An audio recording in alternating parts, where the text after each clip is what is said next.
2장에서 3장의 하나님 말씀을 매일 읽으면 우리가 1년에 한 번 성도라면 하나님의 말씀을 온전히 우리가 통독할 수 있습니다. 예배 때마다 우리가 함께 읽고 또한 또 개인적으로 여러분들 꼭 읽으심으로 연말에 하나님 말씀을 한 번은 최소한 읽었다는 그런 우리가 되기를 진심으로 원합니다. 할렐루야. 오늘 우리 함께 공독한 말씀 중에서 이사야 61장 1절 말씀을 우리가 살펴보면서 우리가 두 가지 정도 한번 우리가 함께 나누기를 원합니다. 첫 번째는 하나님께서는 왜 우리에게 생명을, 야훼의 영이죠, 생명을 우리에게 부어주셨을까? 이것에 대해서 한번 살펴보기를 원하고요. 그리고 두 번째로는 그렇다면 하나님의 어떤 생명을 부어주셔서 누군가를 구원하시기를 원하시는데 그 누군가가 과연 누구인가를 우리가 한번 살펴보기를 원합니다. 제가 1절 말씀을 다시 한번 1절 전반절 말씀 한 번 더 여러분들에게 읽어드리겠습니다. 주 야훼의 영이 내게 내리셨으니 이는 야훼께서 내게 기름을 부으사 가난한 자에게 아름다운 소식을 전하게 하려 하시니라. 이 문장만 우리가 한번 살펴보며 두 가지로 한번 생각해 보기를 원합니다. 주 야훼의 영이 내게 내리셨다고 이야기합니다. 그리고 이는 야훼께서 나에게 기름을 부으셨다고 합니다. 바로 메시아가 그렇다는 이야기입니다. 야훼의 영으로 메시아가 기름을 부음받았고 야훼의 영으로 충만한 존재가 되었다는 그 메시아를 이야기를 하고 있습니다. 이 메시아가 여러분 누구일까요? 바로 예수 그리스도이신 줄 믿습니다. 이것은 여러분 예수님께서 세례 요한에게 침례를 받으실 때 성령을 받으셨기 때문에 그렇습니다. 그리고 광야에서 마귀에게 시험을 받으신 후에 생전에서 예수님의 공생의 첫 메시지를 선포하실 때 우리 공동체 선생님께서도 이야기 나눴지만 바로 이사야 61장 1절과 2절 말씀을 인용하시면서 이 말씀이 바로 메시아인 나 예수 그리스도에 대해 예언한 것임을 바로 예수님께서 자신이 메시아이심을 선포하셨기 때문입니다. 여러분, 여기서 메시아는 주 하나님의 신이, 즉 성령이 자신에게 부어주신 이유에 관련돼서 이렇게 이야기합니다. 가난한 자에게 아름다운 소식을 전하게 하려 하시니라. 아름다운 소식을 가난한 자에게 전하기 위해서 메시아인 나에게 하나님께서 성령을 부어주시고 기름 부어주셨다고 말씀하고 있는 것이죠. 여러분, 아름다운 소식이라는 것은 여러분들이 잘 아십니다. 무엇일까요? 하나님의 구원의 기쁜 소식. 할렐루야. 아름다운 소식, 바로 하나님이 구원해 주신다는 그 소식이죠. 복음을 의미합니다. 그렇습니다. 하나님께서 메시아이신 예수님에게 기름을 부어주신, 성령을 부어주신 목적은 예수 그리스도를 통해 구원의 복된 소식이 전해지기를 원하셨다는 이야기이죠. 그렇습니다. 여러분, 누가복음을 보면 예수님은 공생의 사역을 시작하시면서 이 말씀을 인용하셨습니다. 61장 1절 2절이요. 그리고 이 말씀이 바로 당신 자신을 통해서 이루어질 것임을 선언하고 계시죠. 누가복음 4장 21절입니다. 이에 예수께서 그들에게 말씀하시되 이 글이, 인용한 글이 오늘 너희 귀에 응하였느니라 하시니. 그렇습니다. 여러분, 예수 그리스도의 이 말씀, 그리고 예수 그리스도의 이 행함, 바로 성부 하나님께서 성자 예수님을 이 땅에 보내시면서 성령님으로 충만케 하신 이유입니다. 이것을 예수님은 분명히 알고 계셨다는 것을 이야기하고 있습니다. 그래서 예수님께서는 이 땅에서 하나님께서 맡기신 그 복음, 기쁜 소식, 아름다운 소식을 전하시는 그것에 최선을 다하셨죠. 그리고 하나님께서 보내신 목적인 우리를 구원하시는 구속의 역사를 성령의 충만함으로 온전히 완수해 내셨던 거죠. 그리고 요한복음 10장 30절에 그래서 예수님께서 이렇게 선포하실 수 있는 겁니다. 모든 것을 내가 다 이루었다. 할렐루야. 이 예수님의 모습을 한번 생각해 보면서 저와 여러분 성도는 어떻게 살아야 할까? 어떠한 자세로 살아야 할까?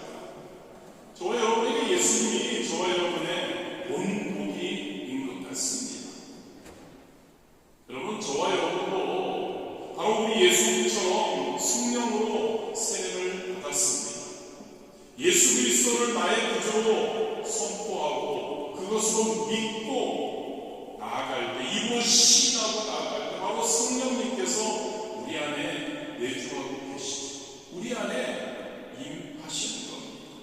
그리고 우리는 성령 충만 받기를, 성령 충만 아니죠, 받는 게 아니죠, 성령의 충만하기를 우리는 원하고 있죠. 그렇습니다. 여러분, 하나님은 성도들, 저와 여러분에게 성령님으로 인치시고 충만케 하셨습니다. 왜 그러셨을까를 우리 예수님을 통해서 한번 생각해 보기를 원합니다. 먼저 저와 여러분은 본질적으로 죄인들입니다. 그래서 성령의 충만하고 성령의 인치심으로 우리는 거듭나야 합니다. 하나님께서 저와 여러분에게 성령님을 부어주신 목적은 저와 여러분을 거룩하게 거듭나게 하기 위한 것임을 믿으시기를 진심으로 원합니다. 예수님에게는 그게 필요 없었죠. 그러나 저와 여러분에게는 성령의 임재하심, 성령의 충만함이 바로 저와 여러분을 거듭나게 한다는 거죠. 거룩한 성도로 만들어 주신다는 거죠. 그래서 저와 여러분은 성령의 충만, 성령의 임재하심이 우리에게 있어야 하는 줄 믿습니다. 그리고 예수님을 돌아보면 바로 저와 여러분은 가장 중요한 목적 중에 하나죠. 바로 복음을 전하게 하기 위함인 겁니다. 저와 여러분의 성령 충만함 받고 성령을 우리가 기름 부음 받는 것은, 그 목적은 여러분, 저와 여러분이 잘 살고 잘 먹고 이 땅에서 행복하는 그런 것만이 아니라는 거죠. 그것도 필요합니다. 그러나 가장 중요한 것은 바로 복음을 전하게 하기 위함이라는 거죠. 예수님도, 메시아인 예수님도 성령의 그 기름 부음이 바로 복음을 전하기 위한 것이라고 말씀하고 있지 않습니까? 그래서 예수님은 제자들 향해서 사도행전 1장 8절에 이렇게 말씀하시죠. 오직 성령이, 할렐루야, 성령이 너희에게 임하시면 너희가 권능을 받고 예루살렘과 온 유다와 사마리아와 땅끝까지 이르러 내 증인이 되리라라고 말씀하고 있는 거죠. 저와 여러분에게 왜 성령이 부어졌냐? 바로 우리가 복음을 전하는 데 있다는 겁니다. 복음 전파는 예수님뿐만 아니라 성령을 받은 저와 여러분이 알아야 할 지상 최고의 사명이라는 것을 믿으시기를 바랍니다. 예수님께서는 이 땅에 계실 때 성령님께서 항상 함께 하심을 인식하고 계셨습니다. 그리고 좀 전에도 함께 나누었지만 성부 하나님께서 성령님을 예수님에게 부어주신 이유를 완전히 완벽하게 분명히 알고 계셨습니다. 그래서 그것을 알았기에, 목적이 있었기에, 왜 그랬는지 그 이유를 알기에 그분은 이 땅에서 짧은 삶을 사셨습니다.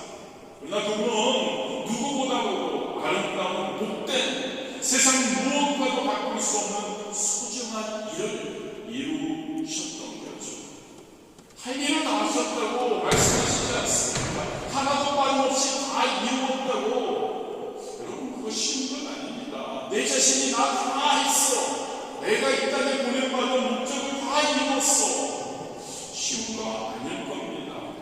그런데 예수님께서는 온전히 다 이루어졌습니다. 성도인 저와 여러분 역시 마찬가지입니다. 저와 여러분은 예수 그리스도를 믿는다고 시인하고 그리고 예수 그리스도를 믿으면 바로 성령님께서 인쳐주십니다. 우리를 구원하시죠. 그래서 하나님의 뜻, 성령님으로 충만케 하신 하나님의 뜻 뭐라고 해요 여러분? 바로 복음 전파. 저와 여러분 이것을 정확히 인식했으면 좋겠습니다. 우리가 매 순간 성령의 충만함을 우리가 강구합니다. 성령 충만해서 여러분 무엇을 해야 하는 거죠? 그렇습니다. 성도답게 살아가야죠. 할렐루야. 성도답게 살아가기 위해 성령 충만해야 합니다. 성도답게 살아가기 위해서 가장 여러 가지가 있지만 가장 중요한 것은 성도로서 하나님이 우리에게 명하신 복음을 전하는 것임을 믿으시기를 바랍니다.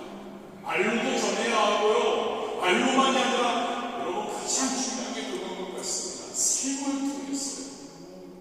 저와 여러분이 아무리 누군가에게 복음을 전한다고 해서 세상 사람들, 하나님을 모르는 자들에게 얼마나 우리가 그들을 잘 납득시키고 이해시킬 수 있을까요? 쉽지 않습니다, 여러분. 성령님께서 역사하지 않으시면 어떻게 그 모든 기적의 역사를 세상 사람들이 이해할 수 없습니다. 말이 안 되니까요. 그런데 여러분, 저와 여러분 성도들이 어떻게 그들에게 온전히 그들을 납득시킬 수 있는지 아십니까?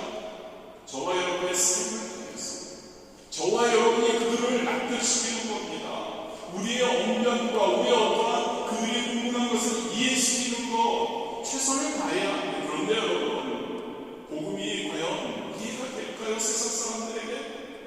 세상 사람들에게 복음은 이해가 되지 않습니다. 어떻게 예수님께서 동정녀 마리아에게 표현할 수 있습니까? 어떻게 예수님께서 죽었는데 3일 만에 부활할 수 있습니까? 이거는 세상 사람들에게 이해될 수가 없는 것이죠. 그런데 여러분, 저와 여러분의 삶을 통해서요, 성도가 어떻게 다르다는 것, 성도가 왜 그 예수님을 믿고 성령 충만하면 왜 저 사람은 저렇게 행동하나? 도저히 기뻐할 수 없는데 어떻게 저렇게 기뻐할 수 있는가? 기뻐하는데 상황에 지배받지 않고 진짜 손해보며 진짜 그들을 사랑하는 마음, 그것이 그들에게 보여질 때 그들은 우리가 100번 설명하고 납득시키려고 하는 것보다 그들이 하나님께로 돌아오게 되리라 믿습니다. 성령 충만한 목적입니다. 저와 여러분이 잘 살고 잘 먹는 게 아니라 저와 여러분이 진짜 예수 그리스도를 닮은 삶을 살아가고 세상 사람들이 볼 때 와 다르다. 그게 그리스도가 아닙니까요? 그것을 통해 성령 충만해서 우리가 그러한 자가 되어서 복음을 전하는 우리가 되어야 할 줄 믿습니다. 성령님의 인도하심을 우리는 철저히 따라서 복음을 전해야 할 줄 믿습니다. 사람으로서는 할 수 없습니다. 저와 여러분이 그것을 할 수 있을까요?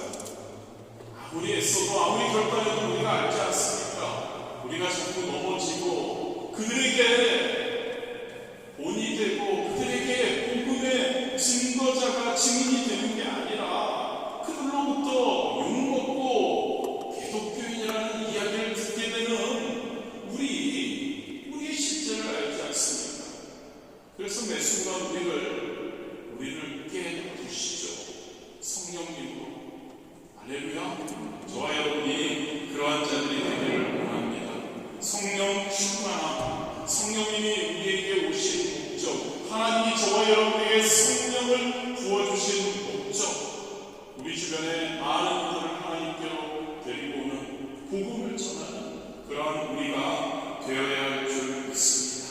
그래야 우리도 예수님 정도는 아니지만 후회 없는, 가치 있는, 보람 있는 달려갈 길을 다 마치는 그러한 온전한 승도로서의 삶 살아갈 수 있지 않을까 생각을 해봅니다. 두 번째로, 그렇다면 여러분, 하나님께서 예수 예수님께, 메시아 예수님께, 저와 여러분에게 성령님을 보여주신 목적이 아름다운 소식을 전하는 것이라고, 복음을 전하는 거라고 이야기를 합니다. 그리고 그 대상은 바로 가난한 자, 가난한 자들을 구원하기 위해서 바로 성령의 그 부으심이 있었다는 이야기이죠.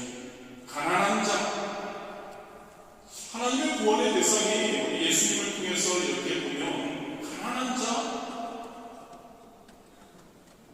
어떤 사람, 문자적으로 이해하면 가난한 사람은 물질적으로 가난하고 어려운 자들이라고 할 수 있습니다. 실제로 예수님의 공생의 사역을 보면 주로 가난한 자들을 중심으로 진행되었죠. 그분은 가난하고 소외된 지역이었던 갈릴리에서 공생의 대부분의 시간을 보내셨습니다. 복음을 전할 때도 주로 가난한 자들에게 전하셨죠. 그리고 예수님을 따르는 자들도 많은 부류가 가난한 자들이었습니다. 그러나 예수님은 물질적으로 가난한 자들에게 복음을 전한 것도 아니고 가난한 자들이 예수님을 따른 것도 아니고 예수님은 복음의 대상을 가리지 않고 아름다운 소식을 전하셨습니다. 제자들 중에도 아리마대 요셉과 같은 부자들도 있었죠. 그래서 여러분, 가난한 자, 문자적으로 물질적으로 가난한 자를 의미한다고 볼 수 없습니다. 여기서 가난한 자는 여러분 마음이 가난한 자를 말합니다. 예수님이 이와 관련해서 마태복음 5장 3절에 이렇게 말씀하시죠. 심령이 가난한 자는 천국이 그들의 것이야. 할렐루야. 여기서도 마찬가지입니다. 가난한 자가 마음이 가난한 자를 이야기를 하고 있는 겁니다. 마음이 가난한 자, 하나님의 구원의 대상, 하나님의 복음이 전해져야 할 그 대상, 바로 가난한 자, 그리고 구원받을 수 있는 자, 바로 가난한 자라는 것을 말씀하고 있는 겁니다. 마음이 가난한 자, 생애 가지고 한번 생각해 보기 원합니다. 마음이 가난한 자가 구체적으로 어떤 사람인지. 가장 먼저 여러분, 자신의 죄인데 내가 죄인이라는 것, 그리고 나는 아무 가치가 없다는 것을 철저하게 깨닫는 자, 그리고 전지전능하신 절대자 하나님 앞에 겸손히 그것을 인정하는 자, 바로 마음이 가난한 자인 줄 믿습니다. 예를 들어서 여러분, 바리새인과 함께 성전에 올라가서 멀리 서서 하늘을 우러러보지도 못하고 가슴을 치며 하나님 불쌍히 여기소서, 나는 죄인이로소. 누구죠 여러분? 그 고백, 세리의 고백입니다. 누가복음 18장에 나오는 세리의 고백입니다. 그 당시 사회에서 세리는 죄인 중에 죄인으로 취급되었습니다. 그런데 여기에 나오는 세리는 자신의 죄인된 무가치함, 절실하게 철저하게 깨닫고 있었습니다. 그리고 하나님 앞에 겸손히 자신의 죄인됨을 고백했던 것을 볼 수 있습니다. 그러한 마음이 가난한 이 세리를 하나님께서는 받아주셨죠. 그의 가난한 마음을 인해서 그를 의롭다고 말씀해 주셨던 겁니다. 또한 마음이 가난한 자는 자신의 죄악으로 인해서 발생된 불행을 깨닫고 그 불행은 오직 하나님으로만 극복될 수 있다는 것을 깨닫는 자, 그래서 하나님께 와서 회개하고 하나님께로 돌아오는 자를 마음이 가난한 자라고 말하고 있습니다. 예를 들면 누굴까요 여러분? 탕자와 같은 사람입니다. 탕자는 아버지의 은혜를 배신합니다. 아버지로부터 자신에게 상속될 자산을 미리 받습니다. 그리고 멀리 태국에 가서 허랑방탕한 생활을 하죠. 완전 빈털터리가 되고 맙니다. 먹을 것이 없었습니다. 얼마나 없었냐면 돼지나 먹었던 쥐용 열매로 빈트림을 채우려고 했죠. 죽고 싶지 않았습니다. 그리고 그는 중요한 것이죠. 아버지를 떠나온 자신의 어리석음을 비웃습니다. 그리고 차라리 아버지의 종이라도 되겠다는 각오로 아버지께로 돌아가는 거죠. 그렇습니다. 여러분, 마음이 가난한 자는 누구입니까? 자기 잘못을 회개하고 자신의 죄로 발생된 그 불행은 오직 하나님께로 돌아가 극복될 수 있다는 것. 그것을 깨닫고 하나님께로 돌아가서 하나님의 은혜를 사모하는 바로 그러한 자, 마음이 가난한 자인 줄 믿습니다. 마지막으로 여러분, 마음이 가난한 자는요, 자신의 힘으로는 아무것도 할 수 없다는 것, 즉 자신이 전적으로 무능함을 철저히 깨닫고 하나님을 의지하고 하나님의 구원을 간절히 구하는 사람, 바로 마음이 가난한 자입니다. 그렇습니다. 여러분, 많은 세상 사람들은 자신의 능력을 과신하는 경향이 있습니다. 내가 할 수 있다고 합니다. 그래서 하나님을 의지하지 않죠. 자신의 삶에서 하나님을 밀어냅니다. 내가 할 수 있다. 내가 나를 구원할 수 있다.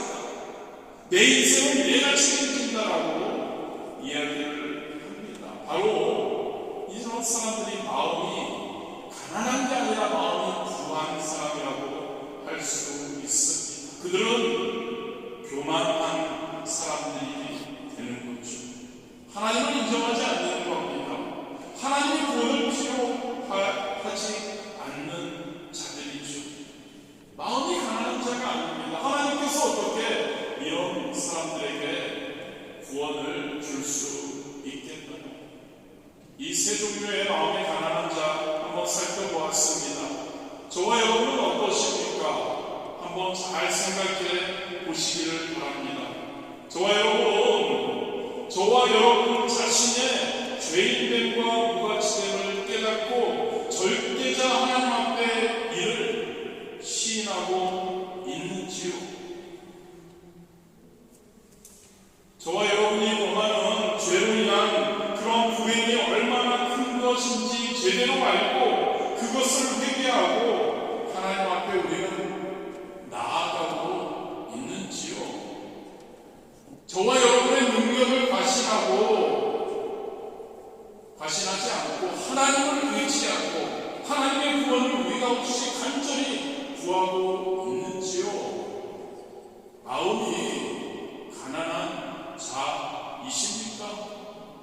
저와 여러분 마음이 가난한 자가 되어야 합니다.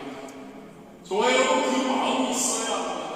우리는 아무것도 아니라는 것, 우리는 죄인이라는 것, 우리는 우리의 죄인된 어떠한 것을 통해서 일어나는 모든 것들, 우리는 아무것도 할 수 없는데 우리는 하나님께 돌아가 그 하나님께 회개하고 그 하나님께서 우리에게 그 모든 것을 해결해 주셔야 한다는 것, 그것을 믿는, 그것을 항상 생각하는 그러한 삶의 자세가 우리에게 있기를 진심으로 원합니다. 할렐루야. 여러분, 성령 충만함 다시 한번 말씀드립니다. 왜 우리가 성령 충만해야 하고 왜 하나님께서 우리에게 성령을 부어주셨는가? 우리 주변의 주안의 어머니들에게 복음을 전하라. 할렐루야. 입술을 통해서, 그리고 어떤 우리의 지혜로운 방법도, 그리고 무엇보다도 저와 여러분의 삶을 통해, 저와 여러분의 행함을 통해 그들에게 복음을 전하고 저와 여러분에게 성령을 부어주신 줄 믿습니다. 그리고 우리는 그 성령이 우리에게 임해 있고 우리는 구원받는 자이고, 그리고 우리가 복음을 전해야 되는 그러한 구원받을 수 있는 자들, 저와 여러분이 되어야 하고요. 그들은 마음이 가난한 자라는 거죠. 저와 여러분 매 순간 마음이 가난한 자가 될 수 있게 되기를 진심으로 원합니다. 죄인입니다, 여러분. 저와 여러분은 죄인입니다. 할렐루야. 이것을 여러분 전제로 우리가 신앙생활할 때, 우리가 믿음을 논할 때, 우리가 하나님의 말씀을 논할 때 이게 전제되어야 합니다.